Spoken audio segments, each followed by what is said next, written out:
Oi pessoal, o vídeo de hoje sobre qual é? Rigidez cognitiva. Rigidez que? Calma aí. Rigidez cognitiva. Rigidez coletiva. Solta a vinheta, papai.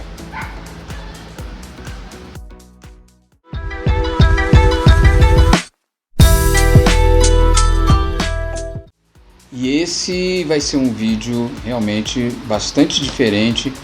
Nós vamos ter uma explicação sobre rigidez cognitiva. Vamos ver alguns momentos do Luan que são diferentes do que vocês estão acostumados no Bonitinho, né? Mas que vai exemplificar exatamente o que é, o que representa a rigidez cognitiva e que é muito comum dentro do espectro. Hoje nós vamos explorar um aspecto crucial do autismo, que é chamado a rigidez cognitiva, como ele tentou falar na frente.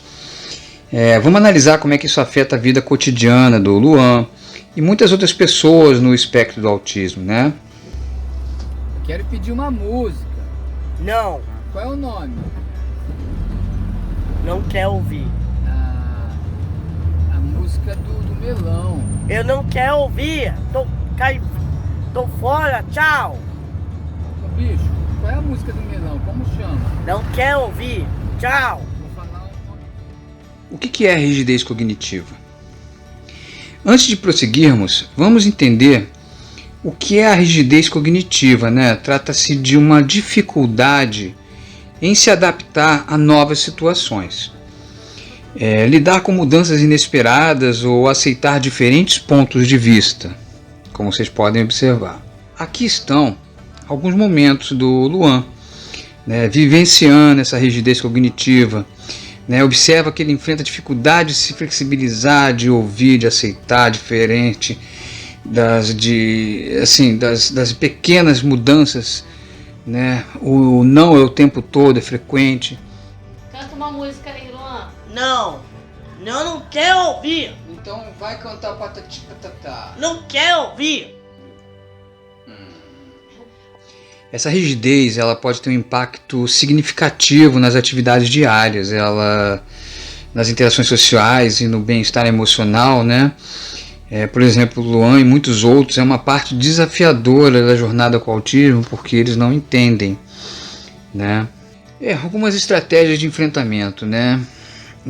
Existem várias estratégias que podem ser úteis para lidar com a rigidez cognitiva, como a terapia cognitivo-comportamental, técnicas de relaxamento e a introdução gradual de mudanças, né? O Luan, por exemplo, ele faz um exercício que a tia Tânia ensinou ele de respiração, né? Isso quando ele quer, ele tenta abrir a receptividade de entender o que a gente está falando para ele se acalmar.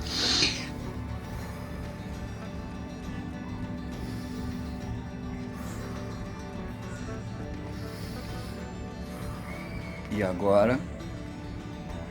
Tá tranquilo? Tô. Já disse que tô.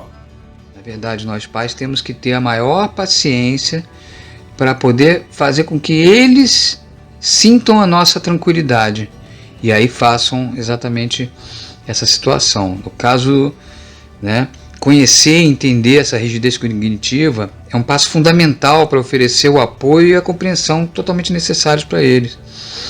Ou seja, no final, né, como sempre, o amor, a paciência, a aceitação desempenham um papel vital nessa jornada, né?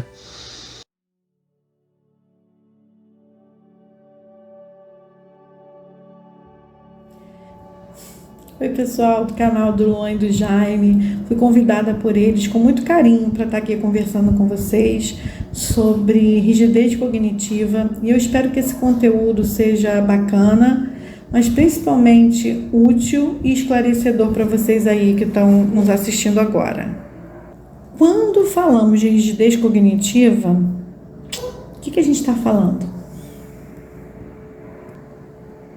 Pois é, a gente está falando de comportamentos que vão se apresentar, na verdade um padrão, né, restrito, inflexível, repetitivo de comportamento, de pensamento, de linguagem, né, de comunicação, enfim, de pensamento, diante principalmente da quebra de rotina e das coisas novas que venham ser apresentadas para esse indivíduo.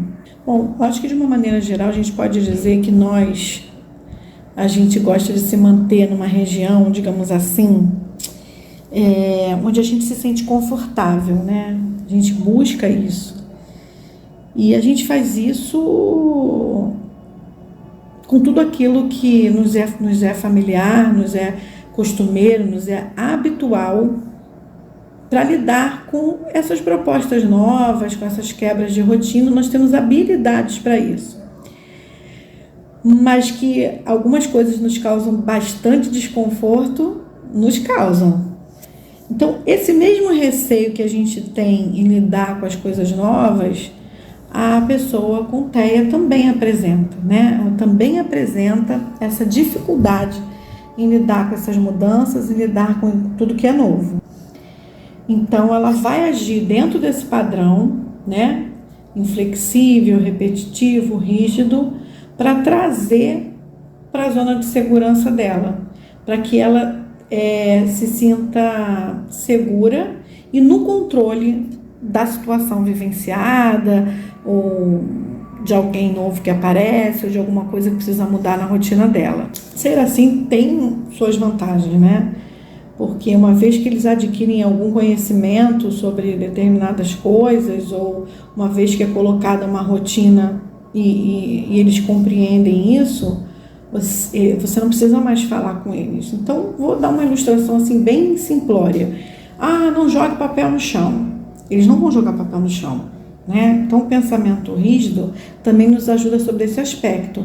E mais ainda, ele vai dizer para as outras pessoas, olha, não pode jogar papel no chão.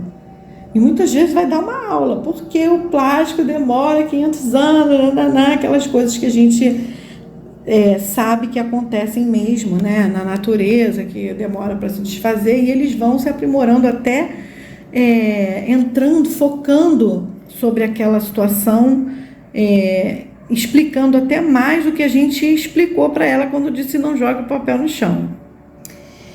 Mas a questão é que a vida ela é feita de imprevistos também, né? A gente precisa modificar muitas vezes a nossa rotina. E aí esse pensamento rígido, né, inflexível, repetitivo, restrito, ele acaba interferindo negativamente, né,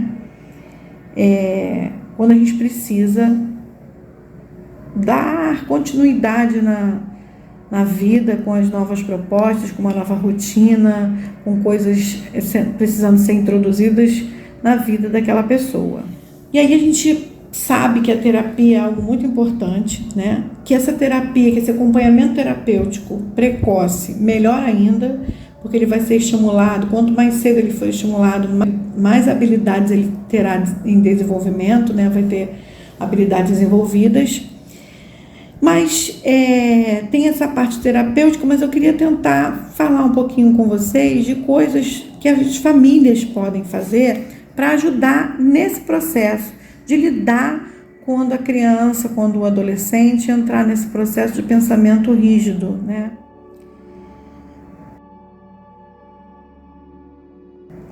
Precisa ter calma, tá, gente? A gente precisa ter calma, porque eu sei que é difícil às vezes, mas a calma é a primeira coisa que a gente precisa ter.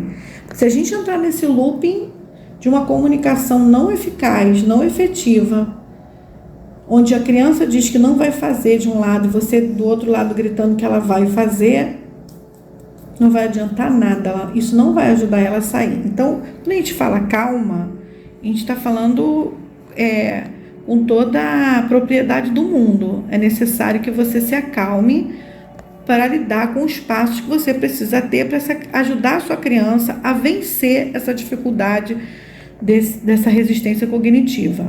Vale ressaltar ainda sobre terapia que essa terapia, quanto mais personalizada, melhor, né? O plano terapêutico não pode ser voltado para o autismo, tem que ser voltado para o João, que é uma pessoa que tem autismo. Então, isso é muito importante que vocês fiquem de olho na hora da terapia, né? Não dá para ser uma coisa igual para todo mundo. Precisa ser uma abordagem individual personalizada. Aí a gente vai tentar aplicar algumas estratégias para ajudar que esse indivíduo consiga a sua regulação emocional para dar continuidade aí nas atividades que ele precisa executar.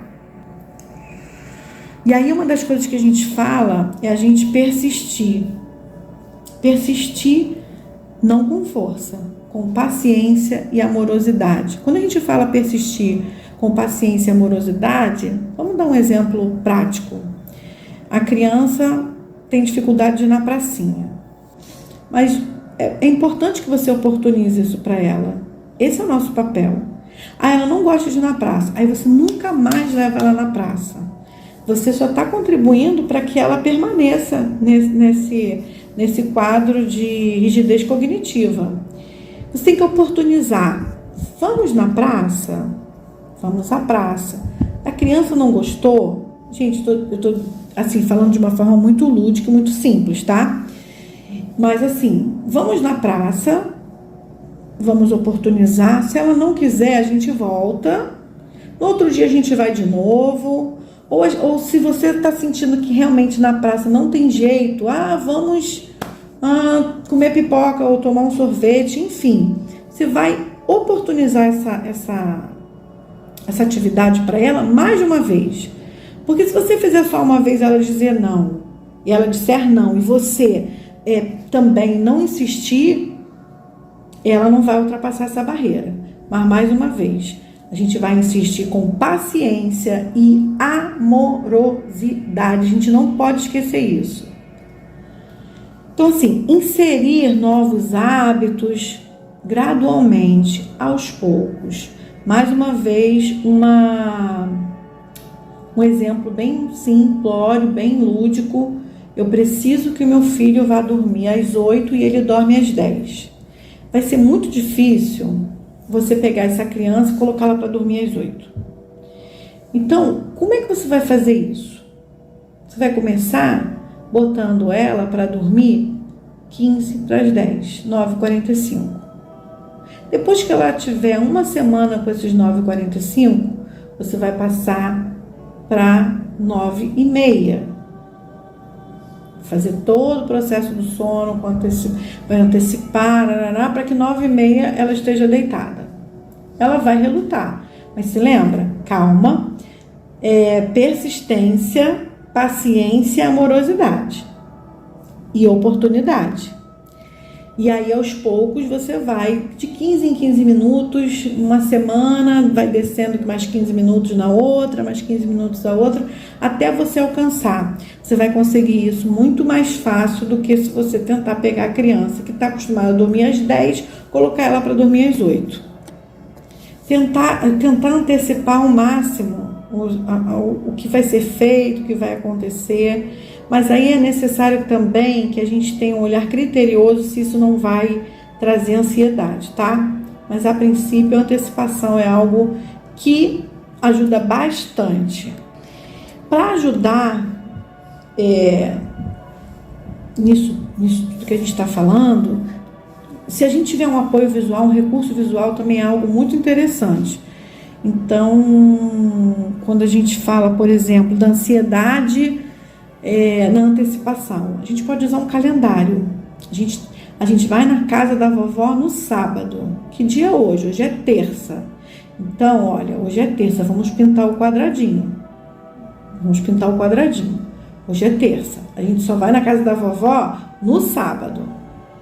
E aí, gradativamente, a gente vai lá pintando. Hoje que dia? Quarta. Pinta lá o quadradinho. Para que ele tenha o apoio visual, para que ele consiga fazer esse link da passagem de tempo, que aquilo vai levar um tempo, mas ele também está vendo aquilo, ele está vendo aquilo acontecer. Então, é uma grande ajuda quando a gente tem um recurso visual, um apoio visual, para que eles possam visualizar, compreender, internalizar o que vai acontecer, o que eles têm que fazer.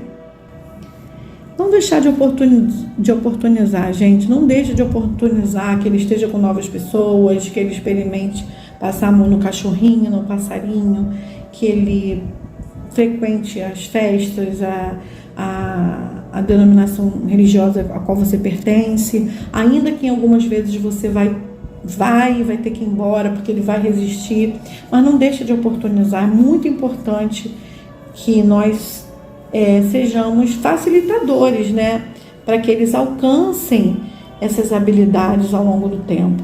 Mas se a gente não fizer a nossa parte, fica difícil, eles não vão conseguir sozinhos, né? Eles precisam que a gente os ajude nisso. Quanto menos expectativa a gente colocar, né?